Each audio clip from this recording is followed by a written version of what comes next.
Creality just sent me their new Ender 3v3 Plus, and it's the biggest 3D printer I've ever had. So of course, now I gotta print something really big with this. And my first thought was, we're gonna print dicks with it. but somebody did that already, and also I like my YouTube ad money. So after some brainstorming, I thought, why not make an action figure out of myself and see how big I can print that. And to do all of that, first I need to 3D scan myself. Then I need to model some joints so I can actually move the arms. And lastly, I have to figure out how to print this thing really big. But first, let's unbox this thing and set it up.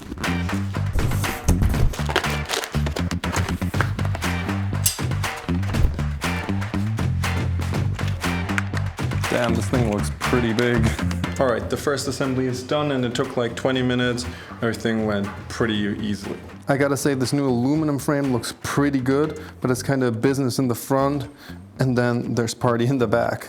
All in all though, I wanna say this feels super sturdy and I'm excited for the first prints. So the printer is now set up and the first test print is done, and now back to the real project. And that's where the pain began. The first thing that I need is a 3D scan of myself that I can then 3D print. So I googled around and there's a company that does these professional models right in my city. Let's be honest, they'll do this way better than I ever could. So I sent them a DM and they promptly ignored me. So I guess my next option is using my iPhone and then scanning myself with that. I'm a bit scared of this because I've already tried a bunch of 3D scanning apps on my iPhone and I've never really gotten anything usable from that. And I tried tiny things and now I'm trying to scan myself. So I don't know if a bigger thing to scan is easier or way harder. So today my buddy Paul is helping me 3D scan myself. I'm using the Polycam app.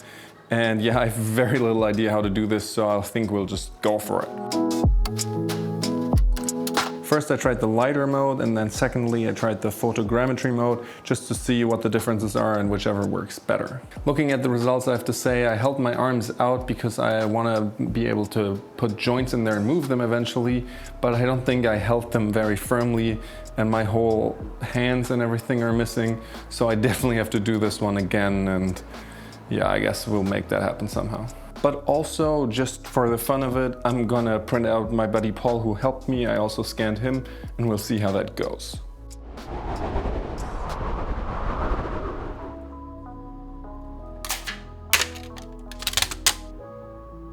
So far the first model was okay. I think printing went really well, and looking at it, there's definitely a bunch of like weird details and sharp corners that shouldn't be here, but it's, I would say, somewhat recognizable. The thing that also made the scan a lot easier is because he had his arms in his pockets, which is far easier to scan. But since I want my arms to be able to move in the end, I have to capture them separately or kind of spread out so I can put joints in there and make the whole thing work. But overall, I think the first attempt went pretty solid. As I said, there could be more detail, but I scaled the full person down to whatever, 15, 20 centimeters, so that's to be expected. And the printer also did really well, so yeah, I'm gonna look and see what to do about the scanning and then see how I go from there. So I'm gonna go to Buddy and get scanned again. All right, I'm just getting back from getting my new models done and I'm still having similar problems. I think I'm learning and it's getting a little bit better, but none of them is perfect or even good.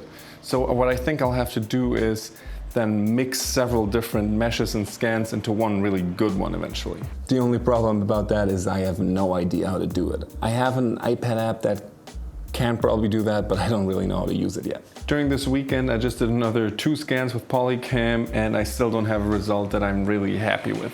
Honestly, there's just problems everywhere and I don't know how to fix that. But the upside is I had a friend take a 360 video of myself and then I just put that into the Maker Lab AI scanner feature. And so far, honestly, this has been looking the best, I think. So this is giving me a lot of hope already. So I'm gonna print out a version of that to just see how that actually comes out.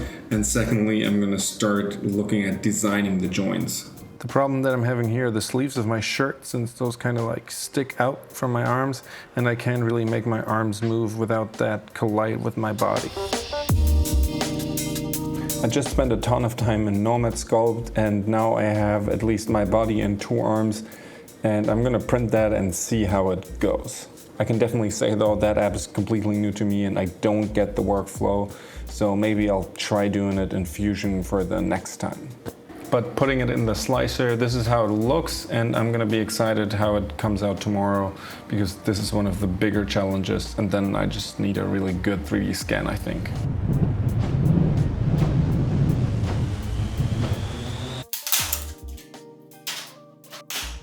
So after printing everything overnight yesterday, this is the new model, and I think you can kind of move the arms a little bit. It's, I think, functional, but definitely not perfect, but I'm already pretty happy with this. What you can definitely see though is the huge gap by the arms, and that it's just not very perfect, but I think that's something that I can adjust in the future. Also, here's a quick comparison between a scan from Polycam and from the MakerLab version. And I see that MakerLab is a lot more smooth, which I generally like, but I feel like there's also a little less detail in the face, which makes it less recognizable. This morning I also had a friend make another scan for the MakerLab AI thingy again, because the last one was really good so far, but it was only 1 revolution that I had scanning, and now I have 3, and hopefully my feed is there and maybe more detail even. So I'm really excited for that, and once I got that going, then I will actually make the joints, and hopefully we'll get there sooner than later. Alright, sadly the new scans from the MakerLab AI scanner look worse than the first one, so I don't know if it was just a fluke or whatever, but I'm gonna go with the first model, and then I'm gonna start designing my joints. I just spent some time modeling a new joint in Fusion, which I know a lot more about, so that went actually pretty easily, and now I'm just waiting for my scans to implement that, and yeah, I'm looking forward to it.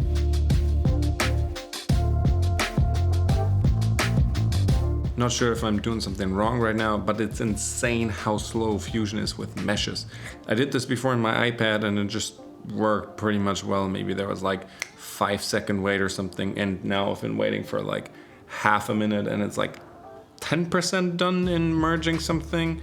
So really don't know what's going on here. Overall, I had tons of problems with Fusion, with it crashing multiple times and being super slow. It took like 5 minutes sometimes for doing something. So I ended up just quitting Fusion, and actually I ended up doing my joints or more connections that could still rotate in the slicer. So I just did that in Orca Slicer. That's one thing I'd still love to see improved. Creality Slicer currently isn't very reliable, at least on Mac. I might still have the beta version, but yeah, it's not going well, but you can just use Orca Slicer and directly upload to the printer, so I'm perfectly fine with that for now. Now I have a version that I'm pretty happy with, and we'll do a small test print.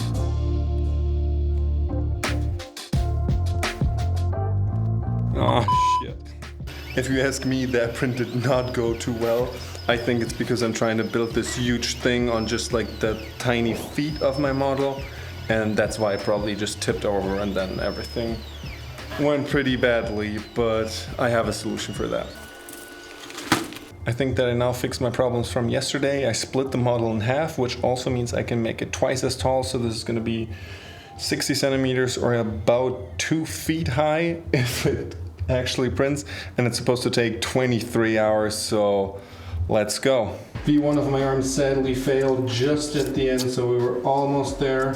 Just this print already took like 7 hours, I think. So if the really big one with like 23 fails, that's gonna be annoying, but I hope we're gonna get it in one. And yes, I realize that my model still doesn't have feet. It's just more like leg stumps at the end, but I couldn't figure out scanning them right now, and that's what it is. The one thing that I've really learned so far is, man, 3D scanning yourself is hard. I mean, the other stuff, not that easy, but that would be doable. But just getting a good scan is so hard if you don't have like the super professional equipment with hundreds of cameras taking a picture at the same time. With this, wow, I think that's honestly like the biggest and most basic challenge of this whole video. Since this is such a large print, I finally get to whip out my 5 kilogram spool of filament just to make sure that it prints all the way through.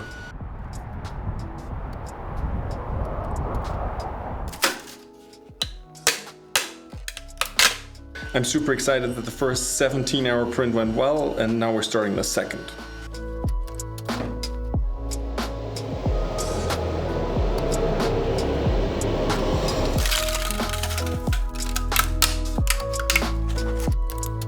Over this entire process, I've really come to love the Ender 3v3 Plus. If you need to print big things, it's so much nicer to print in one piece or as few pieces as possible.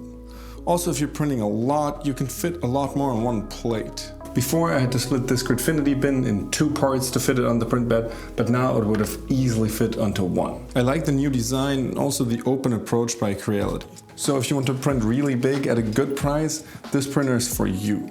The link's down in the description. Now comes the crazy part where I'm actually putting this together. Alright, first little problem, these little connectors are a little too big, so they won't really fit, but I'm sure I can just print new ones. Oh my god. Alright, it's finally ready. Look at how big this thing is. And it actually weighs like, I think 1.5 kilos or whatever, like 3 pounds, a little more than that maybe. And I know this might not be the standard definition of action figure, it's more like a mini-me, but I'm still super proud of this thing.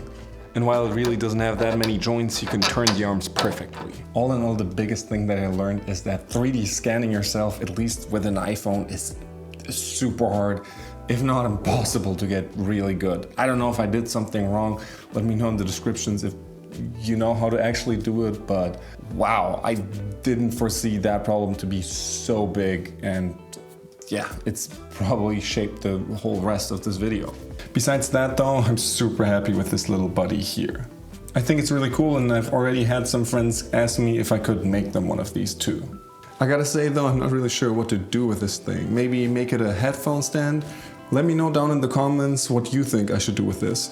And lastly, if you think this project didn't make sense at all, you're probably right, but you're still wondering what to do with your big printer, then watch this Creality video that I made, because I think it's a great organization system and it really helps if you have a good brick printer so you don't have to split your parts. But that's it for me, and I'll see you in the next video. Bye.